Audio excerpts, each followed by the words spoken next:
hour. And thank you for being here. The Senator Republic of Kenya for the county of Nairobi is Edwin Sifuna, and he's in the hot seat this morning. Good morning, and let the greeting be welcome home. Asante sana, I'm happy to be home. You know, the lawyers say that kwa nakubi kulino mwene, that even a bad child has their owners. So I found myself in a very interesting situation. You know how these media interviews are arranged. They're planned over time. And so this local radio station has been looking for me for months, man. And I've been telling them, just allow me to schedule things. Once my schedule clears, I'll be with you. Yeah. And I confirm for today, actually, to be with them. And they call me and tell me that there are unavoidable circumstances that cannot allow them to host me there. But fortunately, you guys are here. You are my friends. Yes. You know, we have more radio stations than political parties in Kenya. Ukinifukuza kwa moja, nitatokelezea ingine. And I want to thank you for very quickly stepping in, because there are conversations that have to be had. Indeed. And I am sure the irony is not lost on Kenyans that, you know, there was a time in this country when we used to have only one media house. And it was during the Kanu days, you know. So who knew that we would find refuge as people who believe in democracy in a media station owned by an actual Kanu orphan? So shout out to my chairman, Gidi. Asante sana. It's the biggest irony of today. It's interesting how things play out. Yes. For sure. Karibu sana anyway. Asante. Thank you for coming this morning. Asante sana. I'm happy to be here. Thank you. We're going to get into quite some things, but you know how we do it. Yes. Dennis is in a different country. Where is he, by the way? Okay. I've actually missed him. Yeah, Equatorial Guinea. I'm here. Oh. Yes. Niambie. To Equatorial Guinea. They've had a president for 47 years. Yes. Yeah. But let's go to the proverb. The moon does not fight the darkness. It simply shines. Correct. How would you interpret it? Oh, I remember the story that Babu told. You know, they've been trying all sorts of ways to sow division and try and separate the Linda Mwananchi team. And I remember he was asked that question about me and him. You know, people don't know the backstories and the histories that we have. And I remember him saying that the sun and the moon do what the sun and the moon do. Yeah, in fact, they don't take anything from each other. Yeah. So what that proverb or the saying is, the moon just does its job. You know, it just shines. Yeah. So I think that's all I'm going to say about it. Indeed. Yeah. Makes Staying sense. consistent. Asante sana. Asante. Let's do some housekeeping just to get some understanding. First of all, before we get into things, are you the ODM Secretary General? Oh, I should have started by saying that I am the Sifuna, SG of ODM, Senator Nairobi, and the Deputy Whip of the minority in the Senate. Okay. Just for clarity's sake. Yeah. But no, you understand that that matter is live under the litigation of the courts. We are expecting a judgment actually on the 5th because certain decisions were taken by the party's National Executive Committee that I thought were unprocedural. And we moved the Political Parties Disputes Tribunal. In the initial instance, they told us that there exists within the constitution of ODM mechanisms for dispute resolution, which for me, I didn't really agree with what the PPDT said, because the internal dispute resolution mechanism is available not just for aggrieved individuals, but also for the party. If they had a dispute with me, they had also that responsibility to invoke that internal dispute resolution mechanism so that we could resolve it internally. They didn't do that. They took a decision that was adverse to my interest and threw me out essentially as, or purported to throw me out as Secretary General. So the PPDT in the initial instance, they told us that you guys go and try arbitration. So we write to the party and tell them we are invoking the arbitration clause. And they rejected arbitration. They say that there will be no arbitration. So we went back to the PPDT to tell them, you guys told us to try arbitration. I have declared a dispute in accordance with your guidance. I proposed names of arbitrators, very seasoned professionals in the arbitration space. What the Constitution requires is you agree on who the arbitrators are going to be. Yeah. So I proposed 3 names. They were supposed to propose names, and then we agree, let's have these 3 arbitrate the dispute. They rejected that. So I had no option but to go back to the PPDT. So as it stands today, Sifuna is still the SG of ODM. Okay. And I want to explain something, that I have said repeatedly that none of these positions are anybody's birthright. Right. I have said that I don't have to be SG of ODM. In fact, it has been the honor of my life that I got to be Raila's last SG. And I served him faithfully for 8 years. This is my 9th year as SG of ODM. I have been supported greatly from all across the country by members of ODM because you need their support to be able to do this job. And there's stories I have for days. I don't know if you have the time. One of the stories that I don't believe I have told is that I have said publicly, I don't have to be SG, but you have to follow the constitution of ODM to replace an SG. Yes. You have had us calling for a national delegates convention where you can run whoever you want to run against Sifuna, and let the members of ODM decide that we are tired with Sifuna and we want somebody else to do the job. But they have not done that, And we continue to insist as Linda Mwananchi that what we want is a leadership that has a mandate of the membership of ODM, that has a legitimacy. So let's have an NDC where all our positions are subjected to competition. I have no problem. You can run whoever it is you want to run against me, and if they win, let them do the job of SG. Okay. But the reason why we are fighting, and people need to understand, the reason why we're fighting is the party has certain rules and the constitution of a party is there. Now, when Oburu was appointed as a party leader, yes, I was not there. I had gone to India, Mumbai. We were on that flight that brought Baba back home, and after the burial, and there was a meeting we held at Chungwa House, which is a party headquarters, prior to the first central committee that he chaired. And I remember we sat there as 2 men in Raila's office, the party leader's office. And I told Oburu, you have publicly called for my removal. There was an incident after the meeting in Kakamega. There was this stormy meeting in Kakamega, which, Oburu tells a different version. Because when I went to Kakamega, I was actually the target of a heckling. They had planned that there'd be people saying certain things there, and I'd be heckled in front of my party leader and so on and so forth. But it backfired. But to hear Oburu tell the story, he says that I arranged for those people to be there, to say that they love Sifuna. Mind you, I was born in Kakamega. Yes. I grew up in Kakamega. I went to school in Kakamega. My wife is from Kakamega. My mother is from Kakamega. Those are my people. I don't need to arrange anything in Kakamega. So after the Kakamega meeting, Oburu was speaking somewhere, I think in Siaya, in a church or something. I said, this Sifuna is such a small person. If we wanted today, we would kick him out. Right. So that is the context in which we are having this conversation at Chungwa House. And I tell him, Senior, I have a lot of respect for you. You have publicly expressed opinions that suggest that you're not very comfortable with me being in this position. And I told him that the relationship between the party leader and the Secretary General is so intimate that if there are any tensions between us, probably it won't work. Right. And I want to know from you today, do you still hold those feelings? Yeah.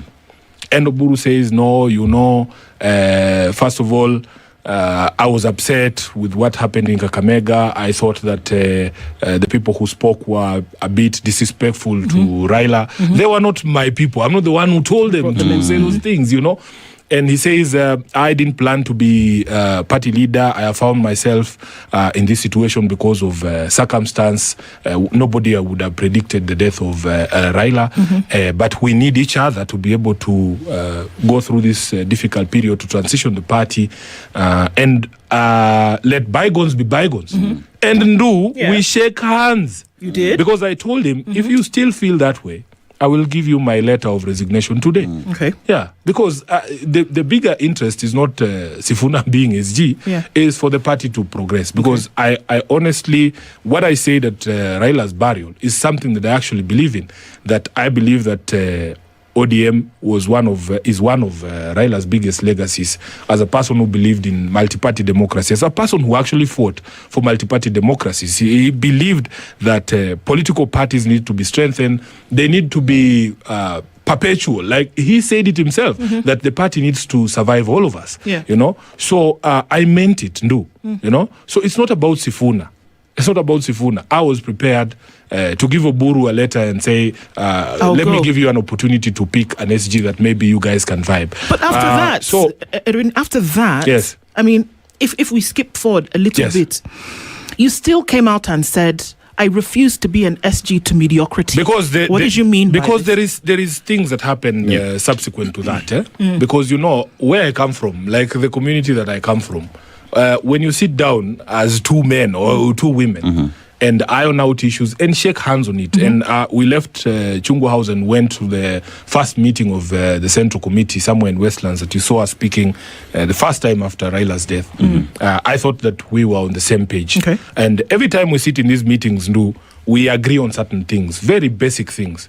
We agree that the party has not made a decision to support William Ruto. All of these people agree that Raila never told us at any particular point in time that we should support William Ruto's re-election. In fact, Raila had seen 2027 as the best opportunity for ODM, because I can see the headline on the Star, on the Standard, saying numbers don't lie. It's actually true that you can do the math yourself. If William Ruto was declared president by 200,000 votes in 2022, and he has lost a big chunk of his support, because Mount Kenya alone gave him almost 4 million votes out of the so-called 7 million that he got. So Baba had seen that this is a great opportunity for ODM, because all we needed to do was to retain our bases. The exact same number of people who voted for us in 2022 are enough to make you president in 2027. So we sit in these meetings and we agree that nobody is going to run around shouting two-term. Immediately we leave the meeting. You see them in Homa Bay, in Migori, shouting two-term. So the rest of us who know that a decision has not been made to support William Ruto have to come out. Have to come out and say, no, that is not the position of the party. Up to today, nobody in the so-called leadership of ODM currently can show you a resolution of ODM. By any organ of the party to support William Ruto. So when then you see the sort of happenings after that, they go to Mombasa, and people don't know that even the day before Mombasa, we had a meeting. We had a meeting with very senior members of the party who were trying to mediate some of these disputes, and we reached certain agreements. I was surprised that, because after they left, it is rumored that they passed through State House, and the very next day in the morning, they are reading these resolutions because to remove me as secretary. So I think people need to know that Sifuna is not the problem. Now let me address the question you've asked me directly. You see, Raila Odinga was something else, you know. And we didn't expect that Oburu would be like Raila. He actually gets upset when we say, by the way, Baba would have done this. Sisi tuliaribiwa na Baba, because he had a style of doing things. Baba used to consult widely, and he used to explain things. You know, that man earned our respect by respecting us, and also demonstrating that he cared what we thought. I have told the story of the day that I went to say Pole to Baba after he lost Fidel. And in the middle of that, the guy, we were doing a by-election in Homa Bay. And I had refused that story of giving a direct ticket to Moses Kajwang. And I was a nobody.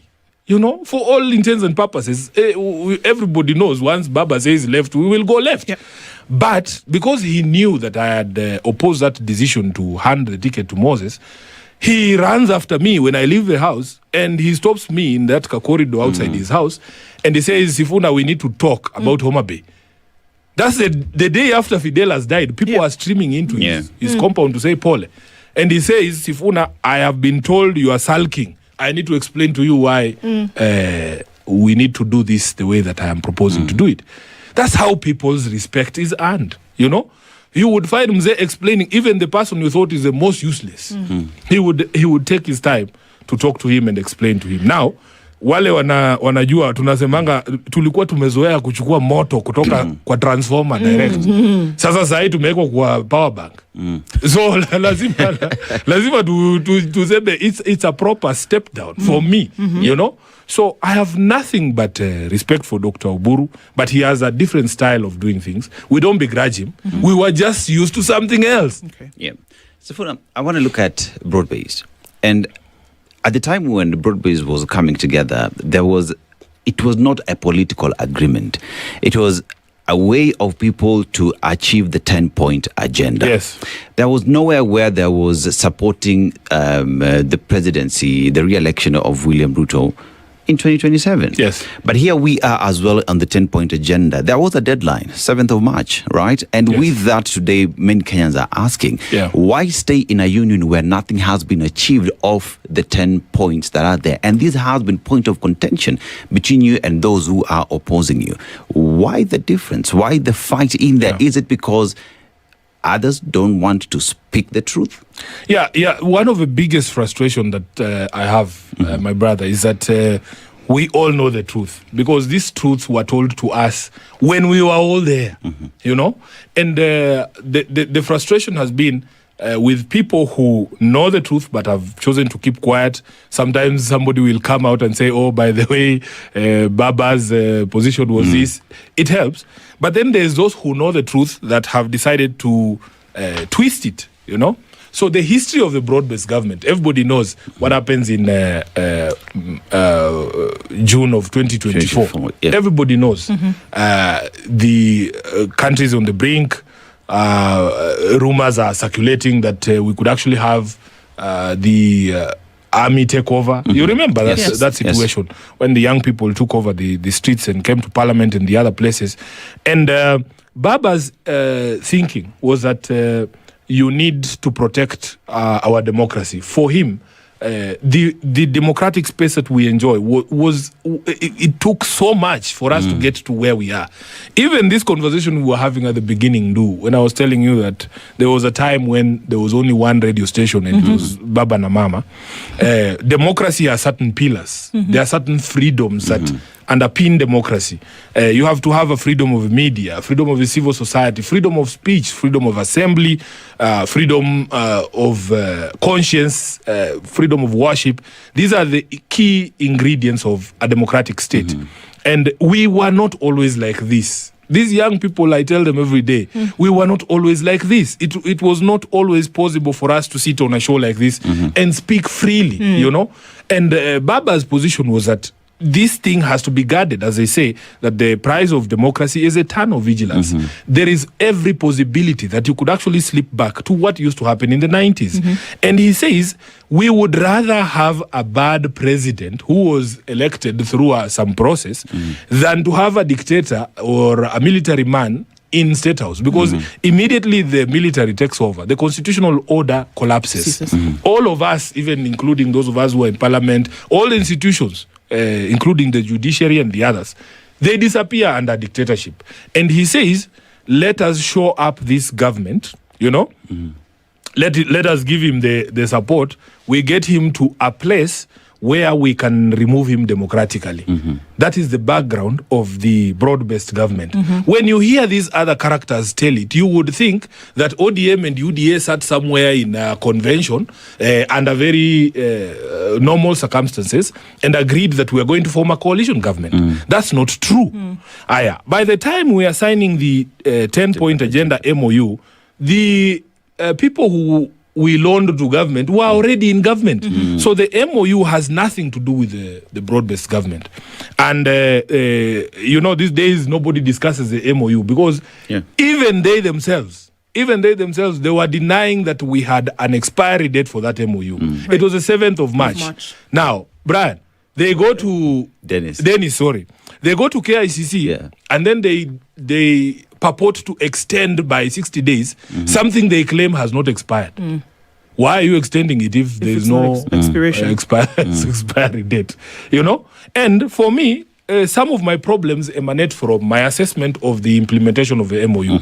Now, it's public knowledge because Baba told the country that it is Sifuna who wrote that document. It is true. We wrote that document ourselves. And there's a background. When Raila came from the AU race, they flew him direct to Mombasa. And when he arrives at Mombasa State House, he finds that they had prepared a document.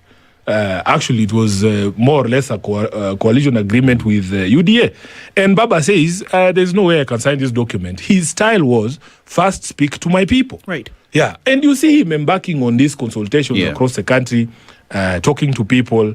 And Mzee used to know, even when people were patronizing him, he comes back from, the initial consultations were in the coast. He comes back from those consultations. And in front of all of us as leaders of ODM, I saw Caleb Amisi, my brother, doing a radio interview with a Bible in his hand. I think that thing should be standard now. Everybody should hold a Bible and tell the truth. So Baba comes back from those consultations at the coast and he says he can tell when people are afraid to annoy him or to disappoint him. He can tell people who are being patronizing. He can tell people who are afraid to tell him what they actually feel. So he says out of Kilifi, Mombasa and Kwale, the only people who told him what they actually felt about that proposal to do an MOU with UDA are the people of Kwale. Okay. Yes. He says they are psychophans in Mombasa. He said it himself in front of people. Now, it's not the people of Mombasa. It's the leadership in Mombasa that have decided to be psychophans. Ati baba we kile ambacho utaamua sisi tutafanya tu. Kwa sababu, as a leader, you also depend on people to shape you sharpen your ideas, to bounce off ideas. You cannot just have people who say, Sifuna akisema left, tunaenda left. So, the 10-point agenda, there is that conversation. And then we have a central committee meeting at night in Kisumu, the day before we did the jamboree in Busia, And Baba informs the team that, there is a group of experts who have been given the mandate to do a proper document, that the one he saw in Mombasa, that one is not who we are as ODM. And at the end of the meeting, he tells them, when you guys finish doing that document, give it to Sifuna. And the room goes quiet. And then these merchants, who are scared that things might not go their way, they're like, Baba, why can't we form a small committee? Members of members of the central committee. Right. They're saying, perhaps we can add one more or two more people. Then Jacob asks them, how many people does it take to read a document? Sifuna is our SG and he's also a lawyer. Give the document to him when you're done. Slams the table, the meeting is over. I come back to Nairobi. 1 week goes by. 2 weeks go by. Nothing. Nobody is giving me the documents. I call them. I'm like, is that agreement ready, guys? They're just dodging me. Nini. On the day when we were signing that agreement, in the morning is when these characters shuffle in with a laptop. And the entire central committee of ODM is sitting there on one side of KICC. The president and his team are across the hall. It's a day of signing of a document. And then there's a TV like this one in front of me. They start projecting the agreement. Without you having looked at it? Without me having looked at it. It's the first time all of us are seeing this document. We didn't even get to page 2. Baba is like, stop. Which document is this? This is not who we are. Then he turns to me and asks me, Sifuna, have you looked at this document? I say, Baba, this is the first time I am seeing it with you. The meeting stops. We are sent upstairs. My office is on 3rd floor of KICC. We go there with Professor Anyang Nyong'o and he sits in my desk. Baba tells us, you guys must do a people-centric agreement. And we drafted that thing in like maybe 30 minutes. Yeah. So I know that document. I bring it downstairs. I print one copy, give it to my boss. My boss reads it and he says, this is it. You know? He tells me, Kina president are across the hall, take it to them and tell them this is our irreducible minimums. If they say yes, tunayo harusi. If they don't, we go. I take it across. And because I had told them that, you see, UDA's interest is not to implement anything that is in writing. They just want a document from which they can run their propaganda and say, yo, tumeungana, tumefanya nini. And you knew this then? I knew it. I said it in Kisumu, that Baba, this is going to be a PR disaster for me. And I said it from the position of the foremost PR officer for the party. Right. Yeah. Because I'm the spokesperson of the party.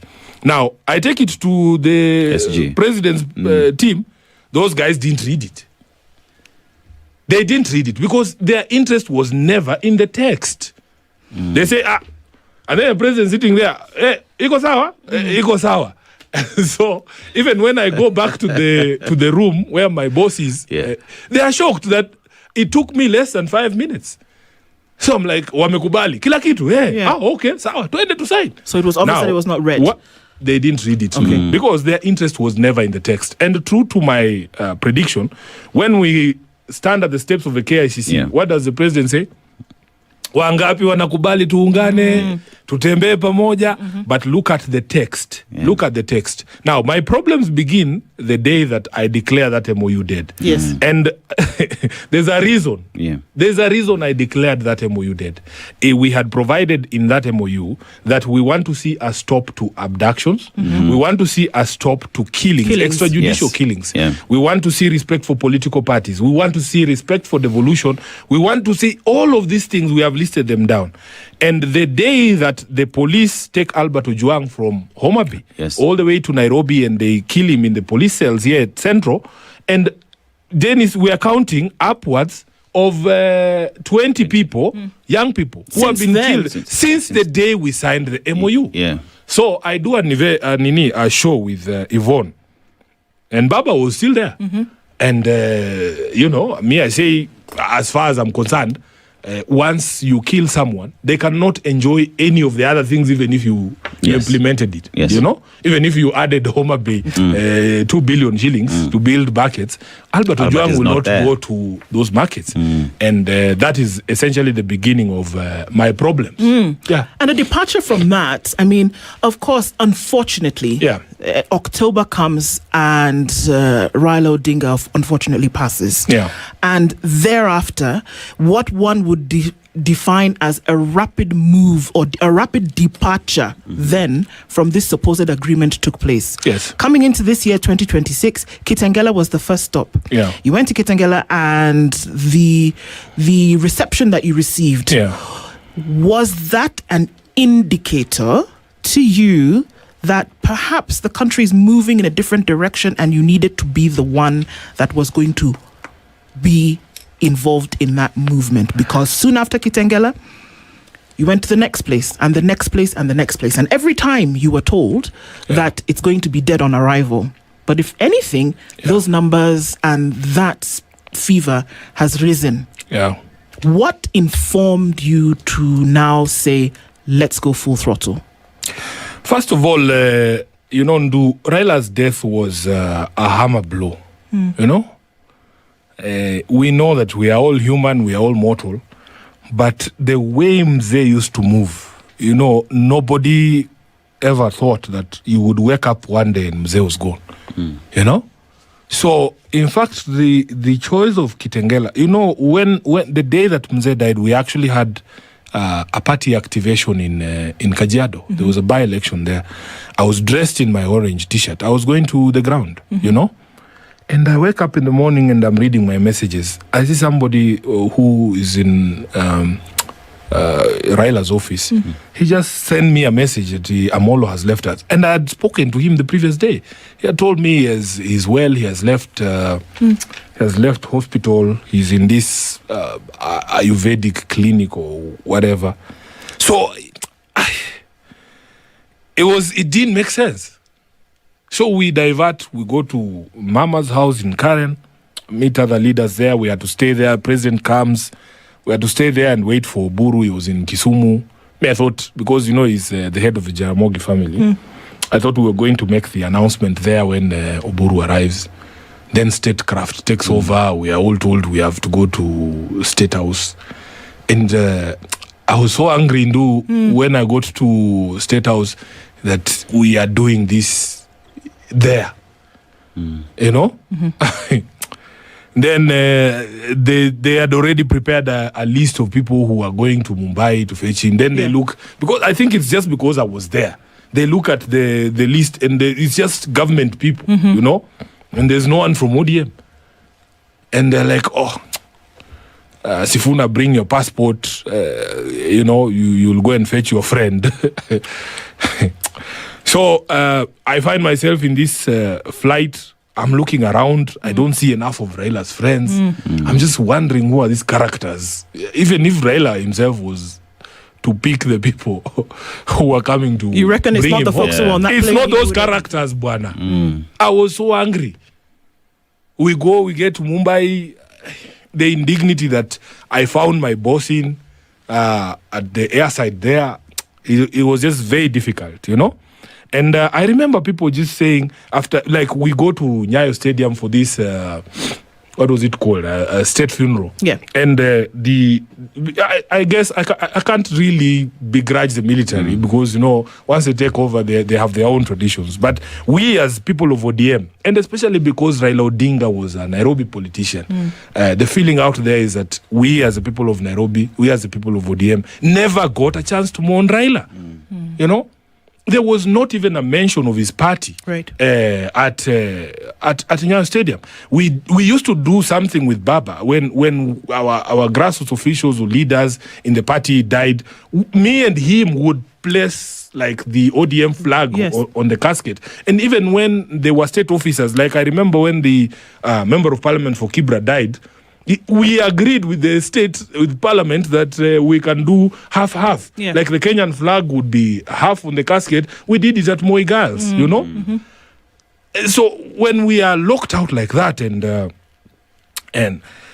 we don't get a chance to mourn our boss, our father, it was very, very difficult, And I see people telling me all over the place a few weeks after we've buried Mzee, saying, Sifuna needs to stop mourning and now just take leadership and we need to see a direction and so on and so forth, Yeah. So, I mean, it was a tough period for all of us. And we know that we cannot let the people down. We go to these places. We need to speak to the people. We need to speak for our people as well. And the reception has been fantastic. Despite all the threats, despite all the intimidation that has been thrown our way, the people have shown up. I must take this opportunity to thank the people of Kisumu. And personally as SG, I've been SG for 8 years now. The support that I have gotten from Luo Nyanza, which is like a strong base for the party, has just been amazing, So we go to Kisumu and the people just show up, I think Kisumu was way bigger than Kitengela. The reception was amazing. The people were warm. People showed up on the streets to just wave at us, to greet us. We go to this church in Nyalenda and there's thousands of people there. We come out and the people come out with us. They walked for 4 hours to get to the venue. There, So it has been amazing across the country. They said in moto ya gazeti, walisema itazima. But the people keep showing up. And for as long as, Baba used to tell us, for as long as you are on the side of the people, as a leader, you have nothing to fear. Yeah, because leadership is about the people and we must do everything for them. Yeah, you say leadership is about the people. And in the Linda Mwananchi tours, it has not just been here because I'm SG, I want to maintain power. You've been speaking about issues affecting Wananchi. Talk about today, numbers don't lie. It has been subject that you've pushed for a very long time. It is the people who will tell you how their situation is. You talk about education, where we are with that, corruption in the country, debt, rule of law. You are big on respecting the rule of law. Pesa mfukoni, is it a reality today? When you go around the country and meet with wananchi in these meetings, right? The message that is there is that the country has to change. Yeah. Things can't remain as they are. In your conversation with wananchi, what do they say? And what's your message? At the end of the day, I've seen some people saying, what is the agenda for Linda Mwananchi for the people, and so on and so forth. And we have maintained that the government that Kenyans wanted has already been defined in our constitution. And the constitution has a history. There is a place we came from, Dennis, that people don't want to go back to, And increasingly, if you speak to these young people, they will tell you, increasingly human beings want to be free. They want government out of their business, So we are the ones saying roads are good, but can we all be alive to use those roads? Can we be in an environment where we are free to express ourselves, that just because you are affiliated or you own a media station, you cannot call and cancel Sifuna? By and large, if you speak to these young people, they will tell you they want to be free. And if you look at the preamble of the Constitution, we defined the kind of government that we wanted. We want a government that respects the 6 essential tenets of the Constitution, the values of our Constitution. It is democracy, it is freedom, it is human rights. And it actually starts with human rights, and rule of law and social justice. So when you speak to these people, they're saying, yes, development is good. It has to be put in context. I've given the example, Dennis. You give young people money, say Nyota Fund. You go and start a business, and they go and start a business of charging people to play pool. Yes. Then when those people are playing pool, for no reason, the police break in and beat those people up. We are building magnificent highways. So you are telling me you dualized Kenol to Marua so that the police Land Cruisers and Subarus can quickly reach villages in central Kenya, pick young people there and, abduct them and disappear them. That is not why we do development. So the argument that we have been trying to sell is that everything that the government does has to be done in the context of those 6 essential values. If it is building a stadium, we want that stadium to be built, but in a transparent manner. There's these characters who argue, when Mzee was still around, they used to say Sifuna can never disagree with his boss. We used to disagree. Do you remember the entire story of Adani? Yes. Yeah. Yes, Mzee was very clear in his mind that the PPP way is the best way to achieve development, especially when you have budgetary constraints in a country such as ours, right? And so when we were making all this noise about Adani, he was a bit upset. And he called us to a meeting and we told him, Jacom, first of all, you are the one who taught us that you have to do everything transparently. That if in fact the PPP law itself requires, Dennis, that if there has to be a public place where you list all the national priority projects that you are seeking partnership with. They don't do that. Now the whole world must know that Kenya is looking for a partner to dualize Mombasa to Nairobi or to Malaba. We want an SGR extension to Kisumu or to Malaba. We want a new airport. Nobody disputes that, but it has to be done in a transparent manner. So we fought with Mzee, and I remember he was very upset. He's saying, Sifuna, you guys are discouraging investments. We said, Jacob, we are not discouraging investment. We are saying, can it be done in accordance with the law, in accordance with the transparency tenets, because Article 10 of the Constitution requires it. Yeah. So those of us who are saying, you just keep quiet, let Ruto build the stadium. Yes, we are the ones who are going to pay for that Raila Odinga stadium, the Talanta stadium. We have to see it done in a transparent manner. Let there be open tendering. Let there be value for money. Because if you look at the costs, and the Auditor General has already flagged it, that there has been cost escalation of over 10 billion shillings. We want healthcare to work. We want healthcare to work, but the procurement of that healthcare system has to be done in a transparent manner. Yes. There has to be value for money for Kenyans, And these are the conversations we're having with the people. Yes. They need to understand that Dictators build roads. Yes, yes, they do. Yeah. We have visited their countries. We have seen magnificent highways, like three-tier roads. Yeah. Yes. You know? Democrats also build roads. But it is only one of those two people who will also not kill you and your children, who will respect the value of human life, who will respect your human rights, who will respect your freedom to come to a radio station and speak freely, to respect your freedom to post something on social media and just go home, you know? Now, taking all of those things into consideration and looking at the wave that obviously is being ridden at this moment, and where you're still saying that we will go to other parts of the country to hear what people have to say, to understand what people actually want, to explain to them what the rule of law is. You know how people are, Edwin? They're looking for the next thing. What does this mean? And very clearly, you're already being called the next presidential candidate.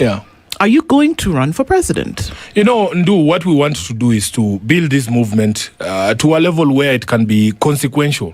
It is not about Sifuna, you know? I just found myself thrust there and people are singing Sisindio Sifuna across the country. It's not my doing, you know? But we want to build a movement. It should not be about me.